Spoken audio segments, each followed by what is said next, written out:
राधे राधे दोस्तों। हमारे भारतीय हिंदू संस्कृति में हर महीने की एकादशी के दिन उपवास किया जाता है। यह हमारे हिंदू धर्म में बहुत पवित्र मानी गई है। तो आज हम सुनेंगे सावन मास के शुक्ल पक्ष की पुत्रदा एकादशी की व्रत कथा। महाराज युधिष्ठिर ने भगवान श्री कृष्ण से कहा, हे भगवान, आपने एक कामिका एकादशी का महत्व बताकर बड़ी कृपा करी। आप कृपा करके श्रावण मास के शुक्ल पक्ष की एकादशी का क्या नाम है, ये बताइए। भगवान श्री कृष्ण ने कहा, सावन शुक्ल पक्ष की एकादशी का नाम पुत्रदा है।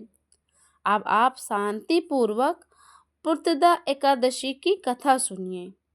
इसकी कथा सुनने मात्र से ही वाजपेयी यज्ञ का फल मिलता है। द्वापर युग के आरंभ में महेशमती नाम की एक नगरी थी, जिसमें महिजीत नाम का एक राजा राज्य करता था। लेकिन पुत्रहीन होने के कारण राजा को राज्य सुख दायक नहीं लगता था। यह उसका मानना था कि जिस की संतान न हो, उसके लिए लोक और परलोक दोनों ही दुखदायक होते हैं। पुत्र सुख की प्राप्ति के लिए राजा ने अनेकों उपाय किए, परंतु राजा को पुत्र की प्राप्ति नहीं हुई। और फिर राजा ने अपने वृद्धावस्था को आता देखकर अपनी प्रजा के हित मंत्रियों को बुलाया और कहा कि मेरे खजाने का यह धन कभी भी किसी अन्याय से अर्जित किया हुआ नहीं है, और ना ही मैंने कभी देवताओं या ब्राह्मणों का धन छीना है। किसी दूसरे की धरोहर को भी मैंने कभी नहीं ली। प्रजा को भी मैं पुत्र के समान पालता हूँ। मैं अपने अपराधियों को भी पुत्र और बंधु बांधवों की तरह दंड देता रहा। या कभी भी मैंने किसी से घृणा नहीं की, सबको समान माना है, सज्जनों की सदा पूजा की है। इस प्रकार धर्म के पालन के साथ राज्य करते हुए भी मेरे कोई पुत्र नहीं है, इसलिए मैं बहुत ही दुख पा रहा हूँ। इसका क्या कारण है? राजा महिजीत की इस बात का विचार करने के लिए मंत्री और प्रजा के प्रतिनिधित्व वन में चले गए, और वहां उन्होंने बड़े ऋषि मुनियों के दर्शन किए। राजा की उत्तम कामना की पूर्ति के लिए इस श्रेष्ठ तपस्वी मुनि को देखते हुए इधर उधर घूमने लगे। एक आश्रम में उन्होंने एक अत्यंत वय धर्म के ज्ञाता, एक तपस्वी, परमात्मा में मन लगाए हुए निराहार और समस्त शास्त्रों के ज्ञाता महात्मा लोमेश मुनि को देखा, जिनका कल्प के व्यतीत होने पर एक रोम गिरता था। सबने जानकर उनको प्रणाम किया। उन लोगों को देखकर मुनि ने पूछा, आप लोग किस कारण यहाँ आए हैं, मुझे बताइए। निसंदेह मैं आपके लोगों को हित ही करूँगा। मेरा जन्म केवल दूसरों के उपकार के लिए ही हुआ है। लोमेश ऋषि के ऐसे वचन सुनकर सब लोग बोले कि हे महर्षि, आप हमारी बात जानने के लिए ब्रह्मा से भी अधिक सामर्थ हैं, अतः आप हमारे संदेह को दूर कीजिए। मुनिवर महेशमतीपुरी का महात्मा राजा महिजीत प्रजा का पुत्र के समान पालन करता है, फिर भी वह पुत्रहीन होने के कारण बहुत ही दुखी है। उन लोगों ने आगे कहा, हम लोग उनकी प्रजा हैं, अतः उनके दुख से हम भी बहुत दुखी ही हैं।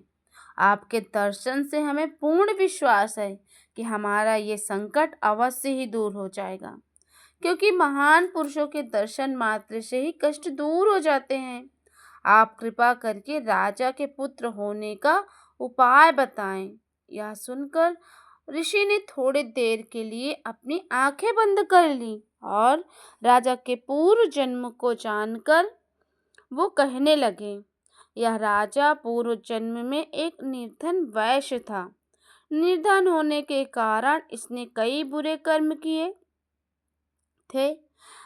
एक गांव से दूसरे गांव में व्यापार करने जाया करता था।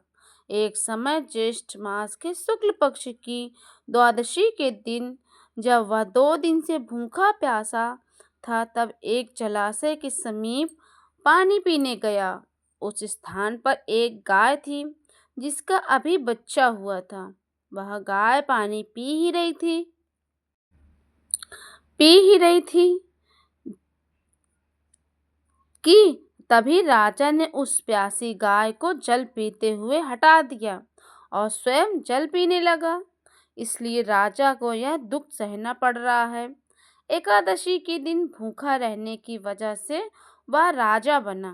प्यासी गाय को जल पीता हुआ हटाने के कारण उसे पुत्र वियोग का दुख सहना पड़ रहा है।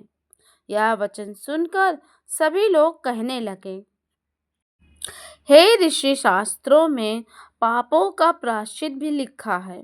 अतः जिस प्रकार राजा के यहाँ पाप नष्ट हो जाए, आप ऐसा कोई उपाय बताइए। लोमेश मुनि ने कहा कि श्रावण शुक्ल पक्ष की एकादशी को, जिसे पुत्रदा एकादशी भी कहते हैं और उसे पवित्रता एकादशी भी कहा जाता है, तुम सब लोग व्रत करो और रात्रि जागरण करो, तो इससे राजा को पूर्व जन्म का वह पाप अवश्य ही मिट जाएगा। साथ ही राजा को पुत्र की प्राप्ति होगी। लोमेश ऋषि के ऐसे वचन सुनकर वे सभी वापस लौट आए और जब सावन मास की शुक्ल पक्ष की एकादशी आई तो ऋषि की आज्ञा के अनुसार सब ने राजा सहित पुत्रदा एकादशी का व्रत एवं जागरण किया। इसके पश्चात ही द्वादशी के दिन इसके पुण्य का फल राजा को दिया गया। उस पुण्य के प्रभाव से रानी ने गर्भ धारण किया और प्रसव काल समाप्त होने पर रानी ने एक तेजस्वी पुत्र को जन्म दिया। इसीलिए राजन, श्रावण शुक्ल पक्ष की एकादशी का नाम पुत्रदा एकादशी पड़ा। अतः संतान सुख की इच्छा हासिल करने वाले इस व्रत को अवश्य करें। इस कथा को पढ़ने और इसके महत्व को जानने से मनुष्य को सब पाप नष्ट हो जाते हैं और इस लोक में संतान सुख भोग कर परलोक में स्वर्ग को प्राप्त होते हैं। तो दोस्तों, पंचांग के अनुसार पुत्रदा एकादशी का व्रत साल में 2 बार रखा जाता है। पौष और श्रावण मास के शुक्ल पक्ष को एकादशी का व्रत रखा जाता है। तो इस साल 2025 में श्रावण मास में एकादशी का व्रत पड़ रहा है। 5 अगस्त दिन मंगलवार को रखा जाएगा। एकादशी की तिथि प्रारंभ होगी 4 अगस्त प्रातः काल 11:41 पर और एकादशी की समाप्ति होगी 5 अगस्त दोपहर 1:12 तक। तो ये थी एकादशी व्रत की संपूर्ण जानकारी और कथा की। तो एकादशी के दिन ये कथा अवश्य पढ़े और सुने। इस कथा के अंत में भगवान श्री हरि विष्णु की जय कमेंट बॉक्स में अवश्य लिखें। इसी मंगल कामना के साथ लेते हैं आपसे विदा।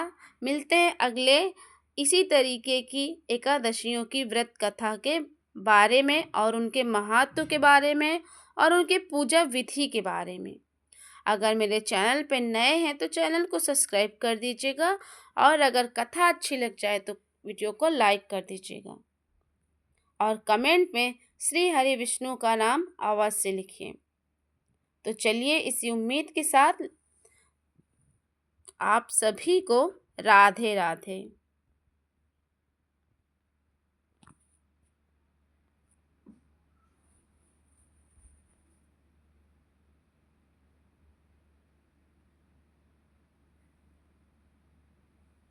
देखो मैडम,